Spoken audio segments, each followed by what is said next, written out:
On la surnomme l'Alcatraz des virus, l'île la plus dangereuse d'Europe. En mer Baltique, des laboratoires ultra protégés sur environ 1 km de long et 400 mètres de large. Comment sont conservés ici des centaines de virus potentiellement mortels pour l'homme? Thomas Mettenleiter dirige ce centre de recherche hors norme. Il fait partie de la petite dizaine de personnes seulement autorisées à s'approcher des virus les plus dangereux, comme la rage ou la fièvre jaune. Exceptionnellement, il nous conduit au plus près des cuves de stockage. C'est à moins 181 degrés Celsius. Ici, on peut conserver les virus pendant des années, des décennies. C'est là qu'il y a les bacs de stockage, à des températures très basses. Mais je ne suis pas équipé pour les manipuler et je vais refermer très vite. On a des virus très pathogènes dans la zone encore plus protégée, comme la fièvre afteuse pour les animaux ou pour les humains, Ebola. Des cuves d'azote liquide soigneusement fermées. Le taux d'oxygène dans la pièce est mesuré en permanence pour détecter la moindre fuite et donner l'alerte.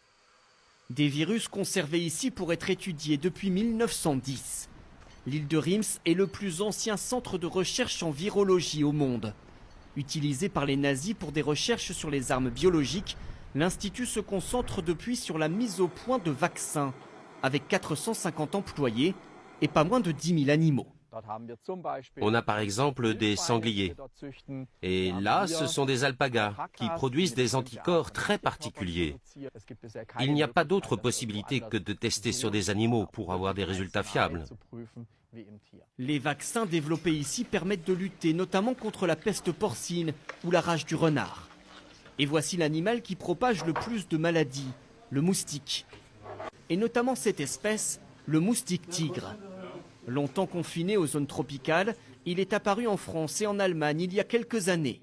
Il peut potentiellement transmettre la dengue, Zika ou le chikungunya. Le virus se répand partout dans le moustique, jusque dans les glandes salivaires. Et à la prochaine piqûre, le virus pourra être transmis par la salive à la personne qui se fait piquer. Cette équipe mène donc des tests génétiques, là aussi très sensibles, sur l'ADN des virus eux-mêmes.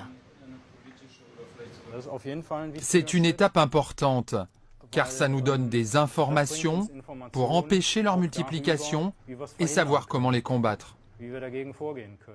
Des travaux stratégiques. Depuis 2008, l'Allemagne a investi ici environ 300 millions d'euros. Cet institut de recherche unique en Europe étudie chaque mois de nouveaux virus. Il pourrait travailler très bientôt sur le coronavirus apparu en Chine si l'Organisation mondiale de la santé décrète officiellement l'état de pandémie, c'est-à-dire une épidémie à l'échelle de la planète.